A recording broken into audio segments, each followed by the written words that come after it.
defense. Joining us now, ladies and gentlemen, is going to be a first ballot Hall of Famer.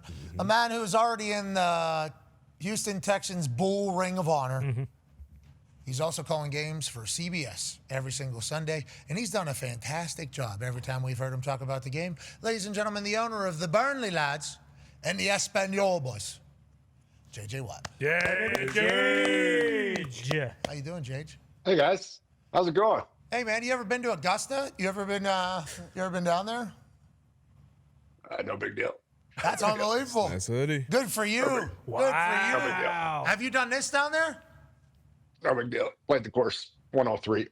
Hard the first hole. No big deal. Wow. Okay. Amen Corner, how'd you do? Amen Corner, how'd you do? Not good. Not good. Not good. Okay. Not good. I'm happy to hear that. But man, what a place. What a place. Yeah, no big deal. Did you stay the night? Did you stay the night there? Where? At Augusta. Not on the grounds. Oh. I didn't even know that was a real thing. But I mean, I got dressed in the champions locker room. Oh, really? Had breakfast up there. Parred the first hole. Should have walked off the course after the first hole. Great start. Did you do dinner? Did you go to dinner? I mean, I ate food. What are you asking? What did you didn't do? the dinner? Yeah, you didn't get the real experience. I'm not me. I'm not talking about me. Just people I know, friends of mine. You didn't do the tour of the place? You didn't go down into the wine cellar? Oh, you didn't do any of that? Wow, that's crazy. How about the amateur cabin up there? Did you go up there? Did you go see that? No, I did not go up there. Oh my God, that would have been so cool if you would have done it. I've heard other people got to do that. Yeah, it would have been. It would have been. We appreciate the invite, you know. Yeah, somebody could invite you and me too. By the way, Yeah. somebody could invite me. Let's get off of that subject. Let's get to you and a 5'11" quarterback. Okay, they're making a big deal out of this. Should they? And what are your thoughts on Dillon Gabriel taking over for the Cleveland Browns? My thoughts are, I hope he's great. I would love for the Cleveland Browns jersey, that one with all the quarterbacks' names on the back, to be retired. It would be fun to have a guy just end it, and you could just have one jersey with one name. So hopefully that's Gabriel, because I think it would be great. I think the Cleveland Browns have a phenomenal fan base who are fully on board with their team and support them through a whole lot of shit throughout the years. And it would be great if they were great at some point. So I'm all for it. Now, as far as his stature, there have been short quarterbacks who have been successful before. I don't think it's as crazy in today's world with the rules and how we protect them. But there's no question that it does present its challenges, and batting down passes is a real thing. That's not like a myth where it's like, they don't get passes batted down. It is easier to bat down a pass that comes out at a lower trajectory. It's just a fact. Yeah, and that's just physics, I believe, is the math that would be the one in charge of that, I think. Geometry? No. Probably both. Man, I wish I knew. I think you're right. You got it. You got it. Work it out. Yeah. Work it out. Well, I'm just trying to figure out what scientific fact that you are so you don't get accused of going after him because maybe he's under 6 foot, which a lot of people are kind of doing. You're just trying to say, hey, this is just actual science here. This is actual math here. A ball that is starting from a lower place is going to be easier to maybe stop from getting from a higher place. But there has been success in the past. Obviously, everybody goes immediately to Drew Brees because the way Drew Brees was able to operate, and I think he's 6 foot, maybe just even. The way he was able to operate was literally through passing lanes that were So good. somehow in every single play. I don't know how he was able to find them. He always looked out of the bottom of his helmet, it looked like, and he was able to wheel and deal. Amazing. But everybody's like, he's done it, so other people have done it. It's like, I think that's a lot. I don't think that batting passes is like, I don't think that's going to be the defining factor if he's a good quarterback or not. Batting passes is so rare, even if you're one of the best in the league at it, it still happens so rarely that, yeah, you might get 2 in a game, but that's not going to decide if Dillon Gabriel's a great quarterback or not. What if Dillon Gabriel is exactly what they needed over there? It's That really would be cool. sweet. That would be very sweet, especially for that Browns team. And I think all pass rushers would feel this way. Yeah, we want the team that paid $40 million for a pass rusher to have success. We would like other teams to see that and be like, yep.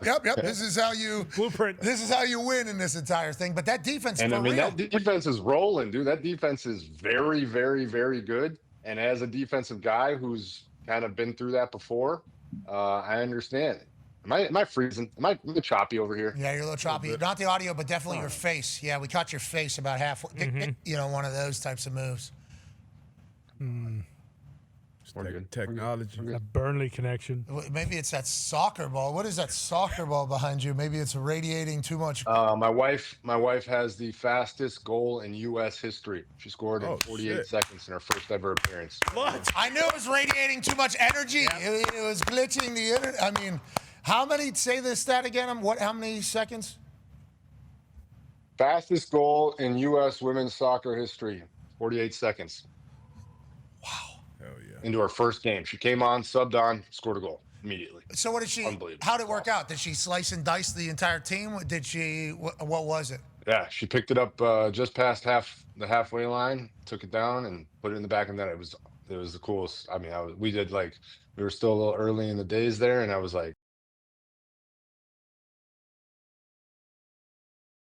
this is going to be all the time. This is cool. Yeah. Fastest of all time. That's incredible. I love what your boy Koa and your kids are going to be like. Mama, Dada, very athletic. Uncle, very athletic. Before we dive into football talk, TJ said on a show that we're not allowed to show. Okay, that guy's awesome. I think noted awesome guy. Sure. But TJ talked on a show about the amount of food that you guys ate as kids. Is it what? So every once in a while, we'll see you put out one of those rock-like posts where you look like an asshole, I'd say, with the amount of food you put out there.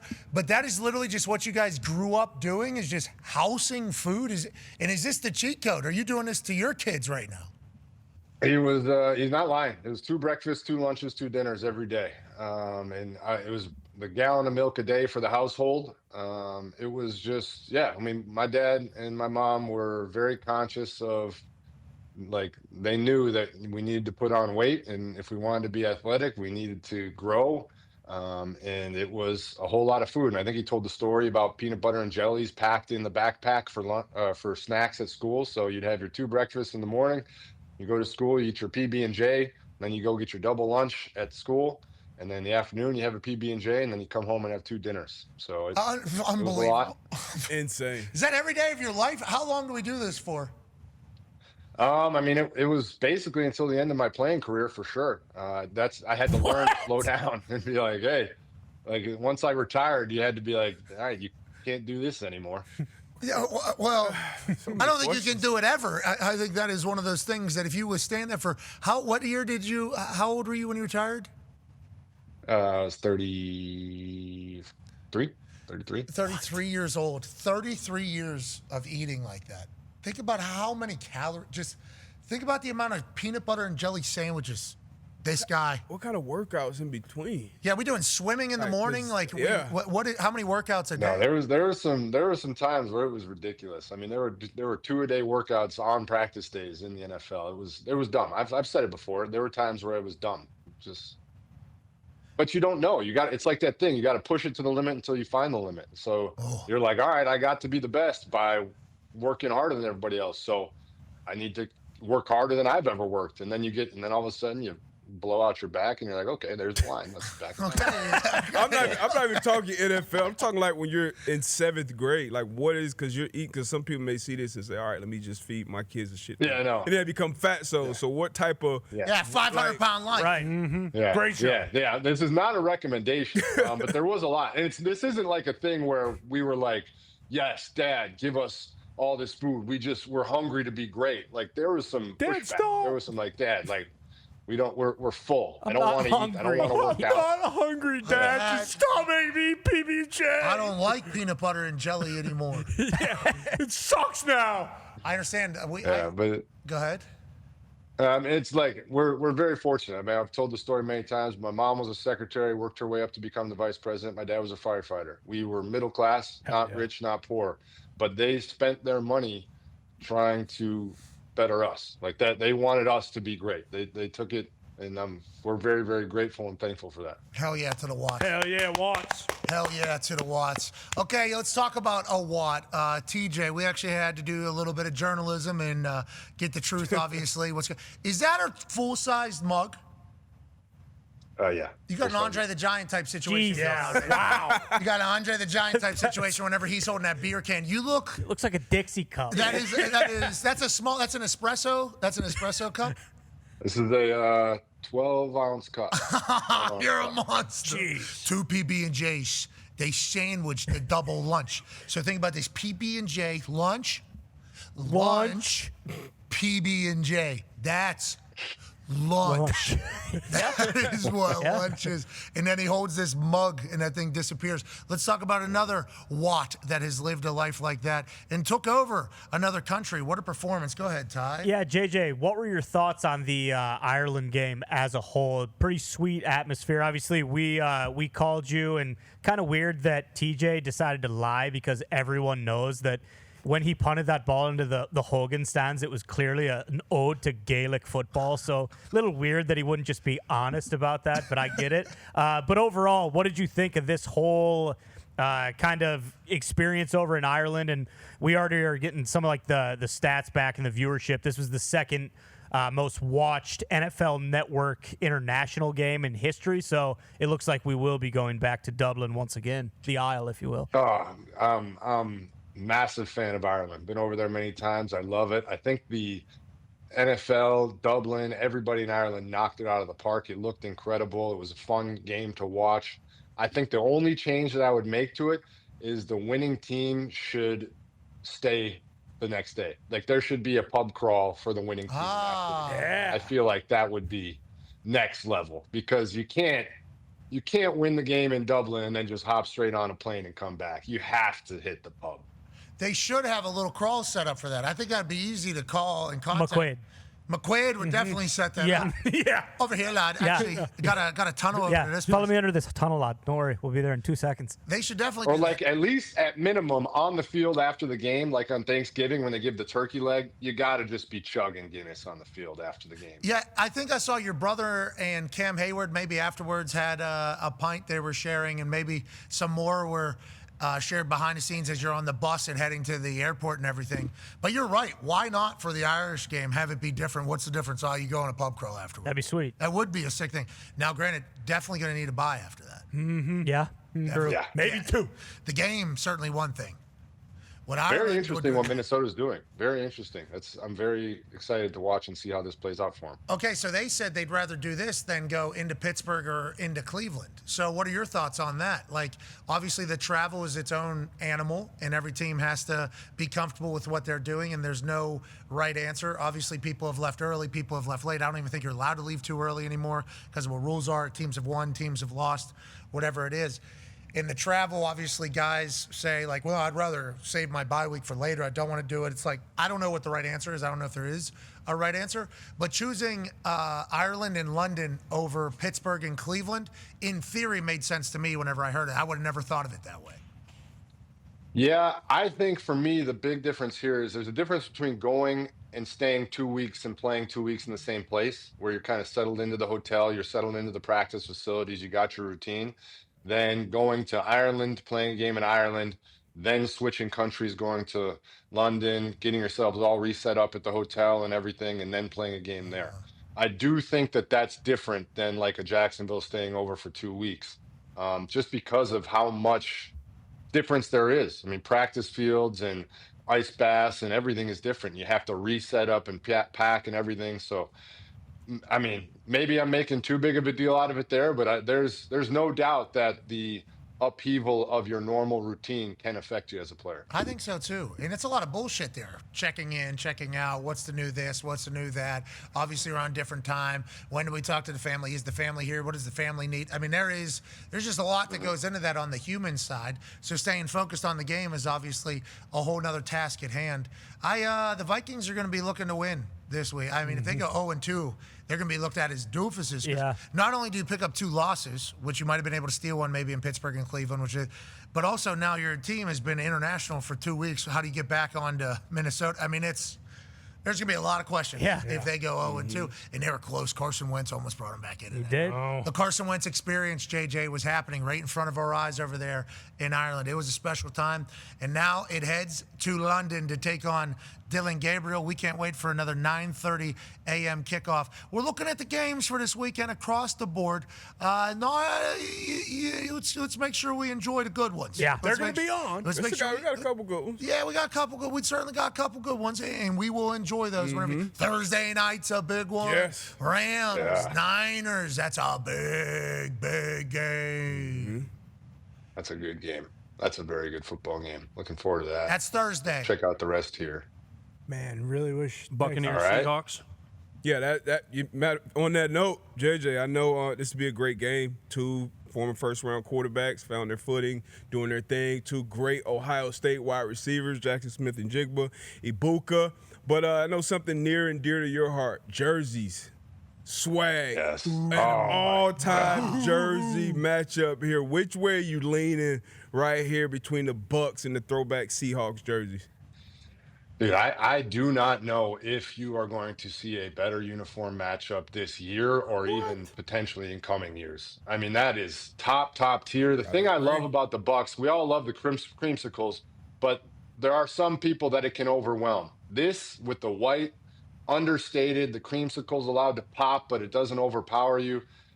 But and also here's the thing for me. The creamsicles, that's a perfect throwback. You get that out here once or twice a year. But the Seahawks, that's got to be their full time. You got to go back to that full time. That is a top tier uniform combo. Shout out to Ari Mirov piecing this beautiful thing together, obviously, for us on the internet to remind us of this game happening. But anytime you get good unis on, the boys know they're probably going to get to keep them. Yeah. Yep. So if you get to keep them, you'd like the memory to be a good one. Yes. So obviously, I think there is a little heightened environment, heightened atmosphere whenever you have a good uni. Now, if you got an ass uni, which some of these teams have certainly rolled them out.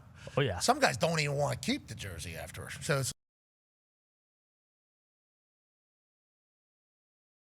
in other games, and I think in this one, it's going to be beautiful. Now, the Falcons, you just got a chance to go learn more about them. Connor has a question for you, JJ. Yeah, JJ, Bijan's been off to an unbelievable start. He leads the team in rushing and receiving, and this is kind of a trend almost right now with some of these running backs. I know Bucky Irving is up there after his 100-yard day on Sunday, and then there's a few others, McCaffrey kind of scattered in there, but Bijan's by far the most dominant player for his team at any of those running backs. How do you feel about Bijan possibly, making a run at the MVP? I know he plays running back, and it's a quarterback award, but do you think he might, go on a little run here? And also, same note, Puka Nacua too. Yeah, I mean, obviously two incredible players you're talking about here. I had a chance to watch Bijan up and close this week, and like you said, leading his team in receiving, leading his team in rushing, and just dynamic. It's incredible to watch him play. His jump cuts, his explosion after the cut, his ability out of the backfield, and something that's extremely underrated, but he's very good at is his blocking.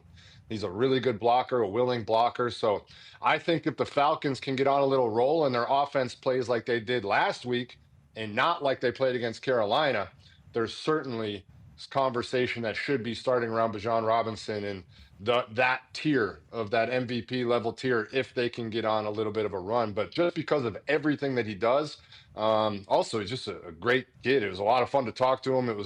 He seems to have just a great head on his shoulders. He trains with McCaffrey in the offseason. He wants to grow. He wants to get better. He's definitely the type of guy that you love to see hyped up in this league. Is just all about ball and loves ball. Okay, so let's go to the next game that you're calling. That was last week. I can't wait to hear who's catching your eye. But there's another man that is going to be has been calling games too. And I don't know if you guys have shared any insight on what it's like to be good color commentators, but I do know you guys have shared similar thought, or maybe differing thoughts on maybe a play. Yeah. AQ Shipley's here, obviously 12-year NFL vet. He posted the other day, I don't know if you saw this. Yeah. It was a Dion Dawkins play. And AQ, basically what you said is like, hey, this is this guy's superpower. This is what Dion Dawkins do, right? Is that not what you said? Yeah, I love him. Every time he sees that DN drop, he's looking to break some ribs, and not only does he get one, he gets two. Oh! He gets two. Now, Jage, we have heard that maybe you have a thought on this particular play about celebrating Dion Dawkins looking for ribs, looking for work, looking to help out there, Jage. I do have some thoughts. None of them are about Dion Dawkins. Dion Dawkins is a phenomenal football player, great football player. This has nothing to do with him. This has to do with AQ Shipley and acting like this. Like we just took 2 blindside shots, completely legal, completely fine, no problem at all. I get it; it's part of the game. But this, I don't know. It's like he called you a scumbag, buddy. He called you a scumbag. Where I'm unblocked and I post a free sack, and it's like, that guy's a beast. It's like, well, I mean, the quarterback laid down for me. He was just laying there, and I touched him for the sack. Yeah, just curious, how many sacks you had on TT stunts, TE stunts, ET stunts? Just curious, as the guy picked the shit out of the tackle, when his eyes aren't looking at him, boom, and then you come free. Isn't that the same thing? Pretty similar. Plenty, but I didn't post it on the internet and say, "Wow, look at how dominant this guy is." Like, no, he knocked somebody's ribs out that wasn't looking. Yeah, I got knocked out by Ben Skoranek one time, flat on my ass. Good ball player. And the Rams posted it for like 3 weeks straight, rightfully so. But like, I wasn't looking. I had no idea it was coming. It was from the outside, and yeah, it's pretty easy to knock somebody on their ass when they're not looking. Yeah, JJ saying, hey, AQ, maybe let's not be glorifying things that maybe most people could do. Dion Dawkins has a lot of other tape that maybe we should be celebrating. Is that what you're saying, JJ? Yes, thank you. No problem. I think AQ could go out there and knock those dudes out right now in the same situation. I think 100%. McKenzie might be able to. And I would love every second of that. McKenzie could potentially do that. But you say you're celebrating because you don't Here's why I'm celebrating, and this is why. Because for the rest of the game, they run a zone blitz and they drop the end. That 3 technique has to think about it. That not only does the 3 technique have to think about it, now the nose guard has to think about it, because Dion Dawkins, your left tackle, not only hit the 3 technique, now he comes and gets the opposite nose guard. And so because of that, I'm celebrating. It's a heads-up play. Not every tackle does that. You know that. We've watched a million tackles just sit there and eat up space. But to have the wherewithal, to have the heads-up, to be able to go back in and get 1, not only get 1, but get 2, now everybody's thinking about it on the defense side of the ball. I do agree with your argument there. I do agree that not everybody's cleaning that up, that not everybody is doing it, especially the second one. I agree. And it is an effort thing. There's no doubt. Nothing wrong with any of that. I will now. Concede, I'll give credit. You called him a wrecking ball. You didn't say it was dominant. You just said he was a wrecking ball, which I guess technically, in that sense, he was a wrecking ball. Wow, and he kind of came in like a wrecking ball to your argument there. Wow. Cue it up. Cue up the song. Cue it up. Cue up wrecking ball. Song? Wrecking ball. Go ahead, hit it. I came in like a wrecking ball. Yes. Yes. 1-0. Yes, we like that. Good win, AQ. Hey, this guy's pitching shutout right now. Unbelievable. 7 1/3 innings. That's right. We got some real magic cooking there. Okay, now follow-up. He does want to ask you a question about the game you're about to call. Yeah, it's a game we thought was going to be a lot better when the season started. Texans, Ravens, you're calling it. Your guy, Matt Burke, calling plays. What is he bringing that's different than the previous coordinator, and what are you seeing? Obviously, you love this guy. Love to hear your thoughts on that. Yeah, I mean, Matt Burke obviously calling the defense for the first time last week and getting a shutout. First time since 2010. I was a little sad to learn that I never had a shutout in Houston. I just assumed we had one. Didn't. Yeah. But also, like, it's, the Texans defense is dominant. They're unbelievable, first in points per game. Titans, we know, have their own issues and struggles, so there's no doubt about that. But I think more so than Burke calling defense, which he is a fantastic defensive coordinator and knows what he's doing, is it frees up D'Amico to just be the head coach and to go out there and sometimes go help the offense or talk to CJ, to just focus on the decision making and to kind of play that global CEO as opposed to having double duty with the coordinator calling the plays and head coach, which I think is huge. I'm a big advocate for the CEO head coach as opposed to the coordinator / head coach. And I think this is a great step for the Texans. There's obviously been some that have been massively successful as play callers and head coaches. Andy Reid is who we all kind of point to as the guy who's been able to do it for so damn long. But I enjoy the thought of a CEO head coach as well. Being able to tap in with everybody, spend more time connecting with everybody, and also spending your life doing things that are good for the whole team as opposed to just one side of the ball. But a lot of these guys were getting jobs because of how good they were at calling plays. It's an interesting dynamic. It's almost the Peter principle in some of those situations where, like, hey, you get the job because of how good of a play caller you are, but then you take the job and you say, well, I can't be a play caller anymore. So now you have a completely different job that you didn't get the job because of. It's an interesting Good luck to everybody out there. Go get it. Hard job. Hard job. Coaching as a whole is an incredibly hard job. Are the Texans back? I think this weekend is going to be a big one to tell us that. I mean, like we all know the Titans are struggling right now, so that is a tough one to use as a measuring stick. The first half did not look good, only up 6-0 after the first half, but then they came out in the second half, did what they're supposed to. This week, I mean, the Ravens are decimated by injuries. Not just Lamar, everywhere. They have guys out left and right, and they're already the 32nd ranked defense in the NFL. So I'm kind of billing this one a little bit on Sunday. We were just talking about it. It's on one hand, it's the immovable object versus the unstoppable force. You have Derrick Henry in the offense, who are third in points per game, against the Texans defense, who's first in points per game. On the flip side, you've got the movable object versus the stoppable force. Texans offense hasn't been great. Ravens defense is 32nd. So it's just going to come down to who executes better. And if the Texans offense actually is back on track and rolling, could be coming around. How'd the Colts do last week? All right. We should have won that game. We're dropping balls. It's a battle. We're holding on to penalties.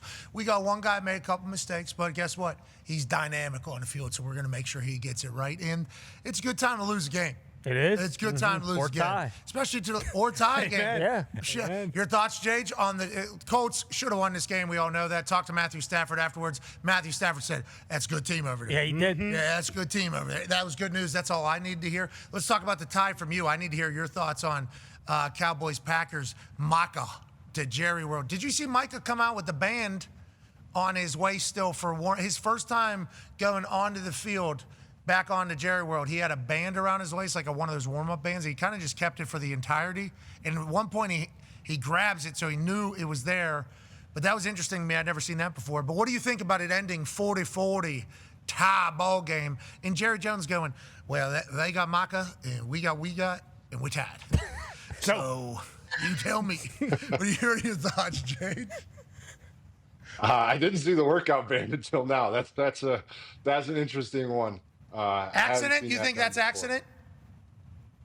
It'd be really tough to be an accident, man, because that is very restricting around your hip flexors and clearly your glutes. I think you would know that was there, but I don't know.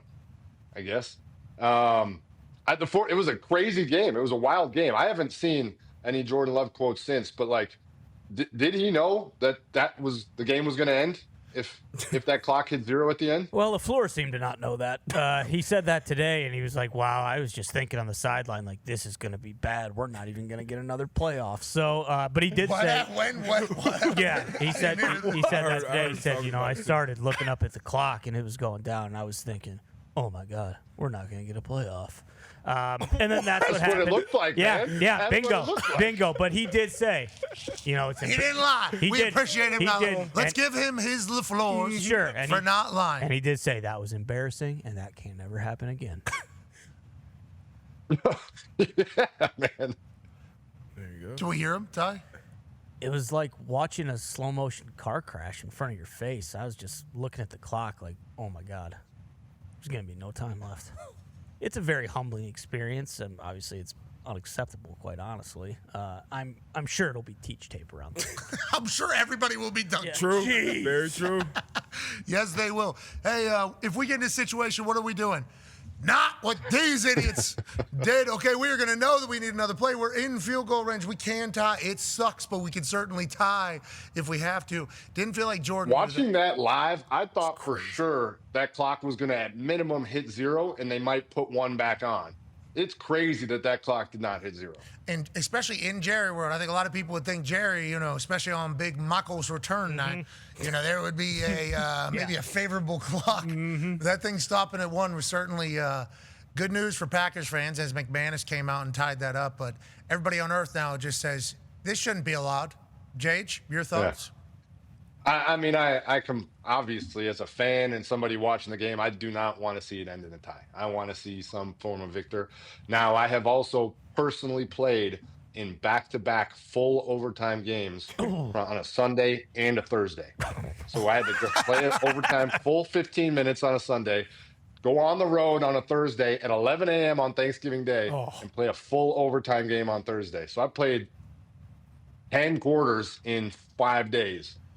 That sucks. That is a lot of football. Yeah, and it is. So I completely get why we don't, but nobody likes ties, man. Like nobody. We got to find. I don't want to go to like a goal kick situation, but that would be electric if you just toss the kickers out there and start backing them up. Hello. Golden boot, yes, we agree. We'd be taking what soccer has as their only electrifying thing and adding it to our game. And it's only happening after an overtime period. This a lot of football has already taken place. The boys can't figure it out. Let's go ahead and get this done. BA pitched yesterday.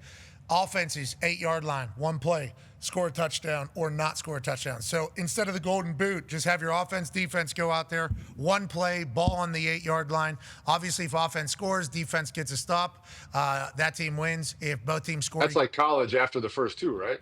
Yeah, but I think you got to go for two in the second one now. And I don't even think it's the third one, right? I think that's the big difference. Oregon, Penn State, right? Yep. Yeah, that rule was changed. One of the coaches didn't know that just like 2 weeks ago. Hey, let's go to Hammer. Dad. AP Tone. That second overtime, you have to go for two. Was that this year, last year? When did that rule change? It's very, very recent. I want to say it's this year because I remember Georgia Tech last year. They were arguing that Georgia Tech should have gone for two after the second overtime, and they didn't. They just kept playing overtimes. Because it used to be the third one. I think it used to be the third one. Now it's the second one. But do they still do the thing where they do dueling 2-point conversions then after like two? Yeah. No. Are they really? Yeah, they don't even go back to the 25 or whatever. They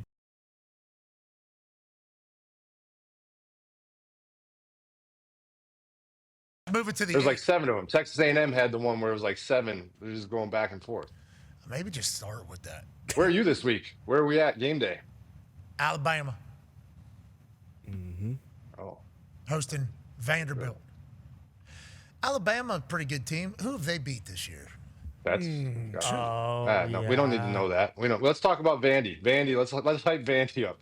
Let's give Vandy some love. They're probably first time on game day. Yeah, I think it is. A long time or ever. I think ever. I think ever. I mean, Jay Cutler had that run, right, with Vandy. I assume maybe they had some good hype then. But just the thought last year that we were going to maybe try to get to a Vandy, none of the schedule never lined up, but it was certainly like, hey, we got to go show Vandy to the world right now that they're a school. This is out of control that they were able to turn this quickly with just a couple pieces and a culture change. And it's like good for Vandy. So getting a chance to celebrate them this week while they travel to Alabama will be fun. Florida State, Miami was certainly where I think everybody thought we were headed, including us. And then the Virginia game happens and they lose. And it's like, still a big game, but after a loss. The fact that game day is viewed that way, and I'll continue to say this, is crazy to be a part of. People are like, hey, it has to come to our game. Like, that's a cool thing to be a part of. Like, that's very humbling. You know what I mean? Like, hey, this game, this sport is so big, so large, so much tradition, so much history, so much pageantry. And it's like, I'm a part of something that is just considered a part of the fabric of that entire thing. Very lucky to do that. I would like that to be said. It's awesome. It's incredible. I mean, it's literally a part of, like, it's become just as much a part of college football as the actual games, which is so cool. And then I also have to tell you this. Every week I go into these stadiums now calling these games, and it's been really cool. Like, the stadium workers, whether it's the security people or it's the people operating the elevators, every single week so far this season, somebody has said to me, love watching you on the McAfee Show. I watch that show every day.